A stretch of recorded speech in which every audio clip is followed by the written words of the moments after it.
All right, let's go out to Charlotte and talk to Pam, which is map backwards. What's up, Pam? How we doing?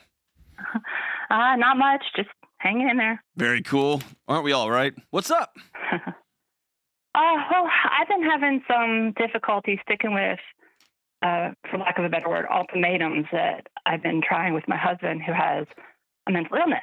Oh, ultimatums are never great. They're never good. Yeah. What ultimatums did you put down? Well, so he has agoraphobia. He's not left our house at all for 3 years. Oh, And it wouldn't be so bad except for, like, he also wants to keep me and our kids at home. yeah. Yikes. So we've Yeah, that's not good. we've had several showdowns about it, Yeah. and I'm always the one who backs down. You've been in prison for 3 years. Yes. Yeah, you can't do that anymore. No. No, your kids can't do that either. No. Yeah, you need to make a call on this ASAP.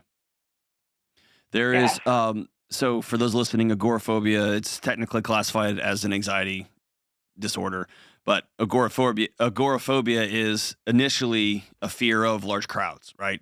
When I don't know how I'm going to get out of this situation, and it increasingly tightens your circle, and you may experience or imagine panic attacks, and then over time, if untreated and undealt with. And by the way, especially up front, it's not a hard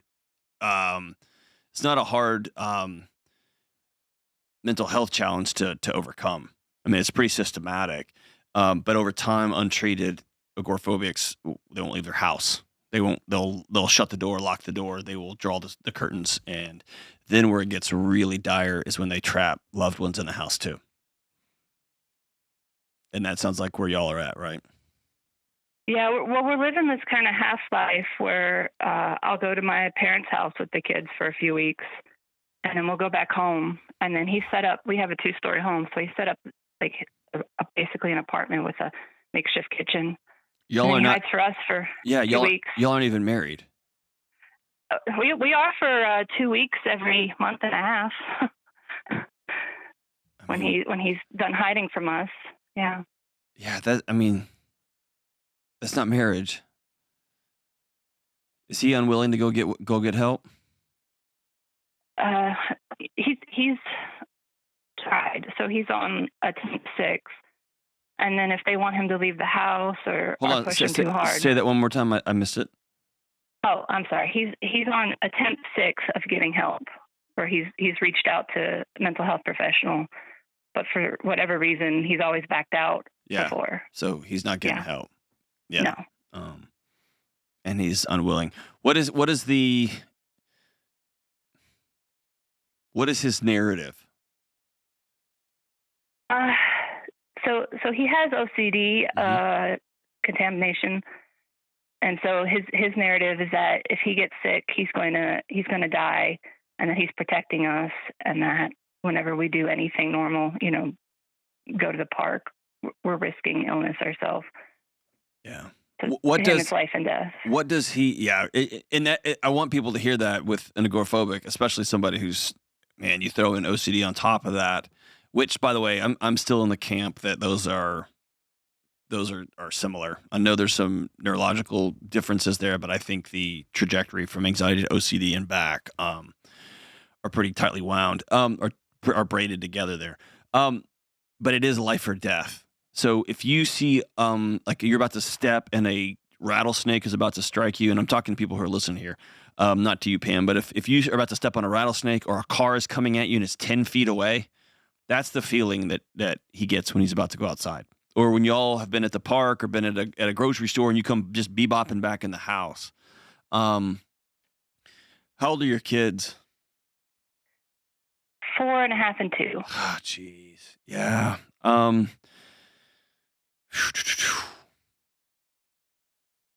You have to make some hard calls here quick, Pam. And I know that you know that, but I just want to reaffirm you're not crazy, and your husband's worthy of being loved and all that. But you can't do this much longer, and those kids cannot be penned up, and they cannot have their nervous system wired, and it already is down the road, especially for your oldest one, that they are somehow a contamination to their dad. You know what I mean? Yeah. Yeah. And that I mean, it's for a child's nervous system to be in the same room or the same vicinity. That's why COVID was so awful for folks who had to go upstairs for 2 weeks in quarantine and their little kids are downstairs and they just couldn't wrap their head around it. And this isn't just for 2 weeks. This is for ever in your home. And my guess is this tends to escalate. So it just slowly moves. Is that how this has been going for the last several years? Uh, kind of a bit on a bell curve. Okay. It escalated, and then, he got a little better. He got a little looser on things. Mostly, I have to kind of just say no and stand up to him, and so he's loosened up quite a bit. But that's anybody outside looking in wouldn't even notice that he's loosened up and he's gotten better. What's your relationship with your parents? Meaning, could you move in on a permanent basis for a season? Yeah. Here's the way I want you to think of this. At the end of the day, not that your husband has chosen agoraphobia, not that your husband has chosen anxiety or OCD. He has chosen up until now, and I know it can also be a function of the illness, so I'm not cold-hearted and evil or all that. But he has chosen to not pursue care. And he hasn't had to. Mm. And so, at the end of the day, you have to choose what's best for you and your children. And you know, as well as I do, this scenario is not sustainable and it's not good for your kids and it's not good for you. And so there will be a lot of grief. There will be a lot of guilt. There will be a lot of trying to figure out what comes next. And who knows what comes next. But this isn't about ultimatums. This is about the health of you and your kids. Yeah. I guess because he always phrases it as an ultimatum when I talk to him about it. That's the way he does. That's how he Yeah. keeps his hooks in you. Yeah. You're not giving him an ultimatum. What you're going to do from this point forward is do the things that you need to do to stay well and whole. Mm-hmm. And that is, I'm not going to be held a prisoner in my own home. I just won't be. Our children are going to go out and play with other kids because they have to have that for neurological development. Our kids are going to go outside and get sunshine and have different adventures, and they're going to have different tactile experiences, lateral, horizontal. They're going to do all of these things for their neural development, not stay locked inside this house watching TV, period. Your dream and hope, and I hope you communicate this to him. My dream and hope is that, and I will go every step of the way with you, if you'll have me. My dream and hope is that you will begin ASAP to get the mental health care that you need. Because for agoraphobia, for OCD, for hyper anxiety disorders, there's significant help available. Yeah. There is. And for agoraphobia specifically, now he sounds like he's really far down the road. Has he started the panic attack process yet? Not that I've seen. Okay. It's mostly just like not sleeping is where I see it. Like not ability not to sleep, where I see it kind of. And I have a working hypothesis that I may be crazy on, but I have a hypothesis that my anxiety did not get super, super, super bad, like irrationally bad. I've always been just hypersensitive, like able to read a room, able to know like, oh, there's about to be a fight. Like I've been that way since I was a little kid. But my anxiety didn't get out of control until I spent several years taking hypnotic sleep medications. Because I was training mixed martial arts, and from 8 to 10 p.m., I'd get home really late, and then I could just take this thing, and it would knock me out. What I didn't realize over time was I was not sleeping. My body was not getting restorative sleep. I was just unconscious through this medication. And I thought I had hacked the system, right? And so it was several years of not sleeping well that I spun out. And so it may be, and again, we're talking chicken or the egg here, but I'm wondering what 6 or 7 weeks of deep black hole sleep, not hypnosis and not unconsciousness, but of sleep would do to his ability to think rationally about what comes next. Mm, And yeah. he has to choose that. And let me be super clear. I quit my job. We took a $70,000 household income pay cut. We moved. I did all kinds of things that were radical and insane at the time. I turned down a vice presidency. I did a lot of stuff because I loved my wife and I loved my kids, and I didn't want this. I didn't want this anymore. And so I tell you that to tell you, it might take huge sacrifices. And I'm here more than a decade later, and every single inch of my life, every single corner of my life is different.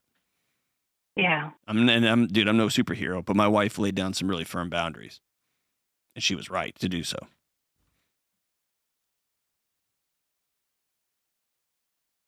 What is your hang up? I guess just lots of guilt for leaving him in it. Mm-hmm. Is you staying in it doing anything positively to help him? At this point, I don't think so. I don't either. What about the guilt you should have towards yourself? Or the guilt you should have towards your kids that are seeing all this? Yeah. So it's just a lot of not feeling great. Yeah, exactly. So here's what I'm trying to get you. I wrote about this in this new book. There's only a hard path. Mm. It's hard to sit down with your parents and say, we're going to move in for 6 months. We're going to try a 6-month separation here. And you could tell your husband, I'm not interested in divorcing you. I'm not. But I can no longer sit in this home while you drown in isolation and loneliness. Yeah. I can't watch you do that. And I especially am not going to let our 4-year-old and 2-year-old watch you do this. And so I'm going to get them community. I'm going to get them sunshine. I'm going to get them activity. I'm going to go see a counselor because this has been really hard on me the last 3 years, watching my husband slowly suffocate inside his own house, our own house. Mm-hmm. But I'm going to live here for 90 days, for 3 months, for 6 months. The moment you need a ride to go see a mental health professional, I will be there. Yeah. That right? So this isn't abandonment. This is, at this point, you're continuing down this path. I'm gonna choose to make sure that me and our 2 little kids are okay. Because that's my job. Yeah. That's my job. And I want you to make sure your picture of what a marriage is. Oh, let me go back. You've got 2 hard paths. Leaving will be hard. Being a single mom for a season with your parents will be hard. There'll probably be some I told you so's and all that, some where's daddy, all that stuff. And staying in this current psychosis, like sitting in this dark house upstairs where it's just madness, right? When you say it out loud, you're like, is this my life? That's hard. That's hard too. So Yeah. you have a hard path either way. Take the one that's going to lead you towards healing. Mm-hmm. Take the one that's going to be safest for your kids. Does that make sense? Yes. You hear what I'm saying? That makes sense. Yeah. Yeah. Nothing you've done up till now is working. Let's try something completely different. And be prepared for the guilt. Be prepared for his gaslighting and, oh my gosh, you abandoned me. You left me. You're the worst when I needed you most. All that stuff. You know that's coming, right? Yeah, that's the stuff that gets me. Of course. Yeah. So you know that it is a person, that's him saying, I don't want to actually make the call to the professional. I don't want to call the fire department to put this fire out. I just want you to sit with me and get burned too. Yeah. Yeah, that's it. And I'm not going to get burned anymore. Mm-hmm. I would go in that fire and get you if it was to get you out and get you to the professionals that can help. But you don't want that right now. And that's okay. You're an adult. You get to do that. I'm going to be heartbroken and sick over watching the man I love go through this and not accept anybody's help. But also, I'm not going to sit in the fire with you anymore. Right. And hear me say this, agoraphobia, it's There's desensitization where they have you imagine things, they have you draw a picture of things, and they sit with you and they teach you some skills. And then there's usually panic attacks involved, and they teach you to work through those. But we're not talking, and then you roll off into cognitive behavioral therapy at some point. I mean, we're not talking a complex process out of this. Okay. Yeah. This is him choosing, like, I don't want this life anymore. And I don't know what to do. It feels insane. I feel like I'm going to die. All those things are true. I'm not saying this is easy or trivial by any means. Yeah. I believe he doesn't want to get help because he's afraid that getting help will expose him to what he thinks is going to kill him. And here's the deal. In his mind, he's exactly right. Yeah. How does he make money? Oh, that's the crazy thing. He runs 3 successful businesses from the house with employees and everything. None of his friends know how sick he is. He's like super high functioning business guy. Wow. So yeah. Good for him. Yeah. Good for him. Can't check the mail, but That was kind of a dig, but I appreciate it. I like a good dig. Yeah, I make 6 figures and can't go check the mail. But I mean, that's a function, right? Of geez Louise. Yeah, I hate that for him. I hate that for everybody involved. But let's go back, and he doesn't want to call 911. His house is on fire, and he doesn't want to call 911. He just wants you to sit with him and hold his hand. And if you get up and say, "I'm tired of getting burned," you're the bad guy. You're not. You're not the bad guy. You're not the bad guy. I don't think he's a bad guy. And he has enough working in his life that he has not been faced with an either or. So he's been able to keep his money coming in, his work from home, his imaginary leadership with employees, virtual, and his marriage in some weirdly constructed 2 weeks here, you do this, I'm going over here, you go over there. Weirdness. He's been able to keep all the plates spinning. And this is when you come in and say, I'm getting off. I'm not on your plates anymore. I'm going over here until you choose to get well. And he's going to feel like he's walking through hell. And for his body, he will be. And you're worth that. And so are those little kids. Hang on the line. I'm going to send you a copy of Building a Non-Anxious Life. This is y'all's world. And this is what comes next. And these are the aspects when he sits down and after going through the exposure therapy, he is going to have to create a new world. Y'all are going to have to create a new world together. And this is your roadmap. Building a non-anxious life. All of y'all are worth more than this.